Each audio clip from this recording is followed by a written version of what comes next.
प्रश्न क्रमांक 10 5469 परिणय फुके. प्रश्न क्रमांक 5669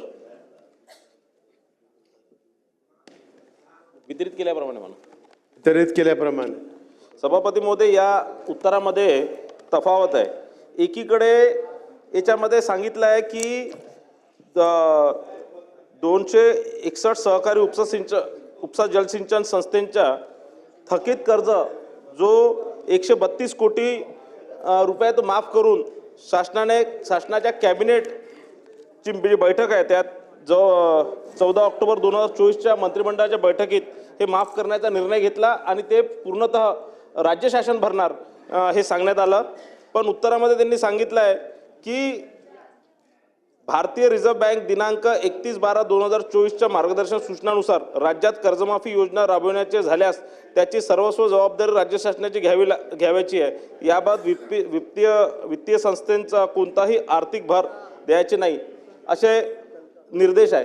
आता मला सांगा की कोणतीही कर्जमाफी राज्य शासन ज्यावेळेस करते त्यावेळेस त्या RBIच्या कोणत्याही परवानगीची किंवा कोणत्याही गरज पडत नाही. ते संपूर्ण राज्य शासन आपल्या तिजोरीतनं ते भरत असते आणि ही कर्जमाफीचा निर्णय ज्यावेळेस कॅबिनेट मीटिंगमध्ये घेतली, मंत्रिमंडळ बैठकमध्ये घेतली, तर त्यामध्ये माझा एकच प्रश्न आहे याच्यात की आपण ही कर्जमाफी कधीपर्यंत करणार आणि हे जे सगळ्या ज्या संस्था आहे 161 सहकारी उपसा जलसिंचन संस्था यांना न्याय कधीपर्यंत देणार?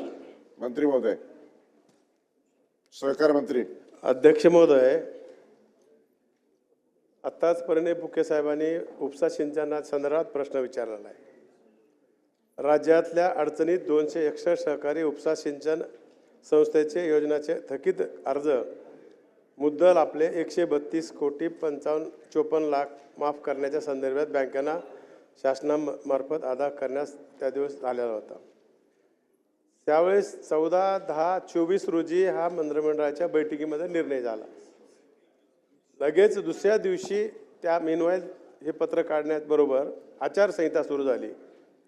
त्याच्यामुळं ह्याला आपल्याला कारवाई करता आली नाही. त्याच दरम्यान मीनवाईल 31/12/2024च्या RBIने एक पत्र काढलं. त्याच्या अगोदर आपण फक्त मुदल देत होतो आणि व्याज जे आहे ते बँका स्वतः ती बेअर करत होत्या. पण हे 31/12/24चं जे RBIचं पत्र आलं की तुम्हाला जर ही कर्जमाफी अशी करायची असेल किंवा कोणतीही करायची असेल तर मुद्दल आणि व्याज हे शासनाने द्यावं लागेल.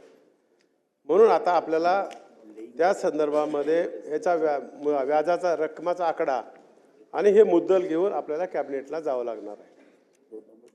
मध्यंतरीच्या काळामध्ये पुन्हा आमच्याकडे अशा तक्रारी आल्या की सरकारच्या प्रॉपर्टीवर जप्ती यायला लागल्यात, बँका गबसना गेल्यात आणि ताबडतोबीनं पुन्हा एक पत्र काढले की अशा प्रकारच्या जप्त्या करू नयेत. म्हणून आता आम्ही कॅबिनेटकडे गेलेलो आहोत आणि साधारणतः 400 कोटीच्या आसपास ही रक्कम व्याज आणि 132 कोटी 261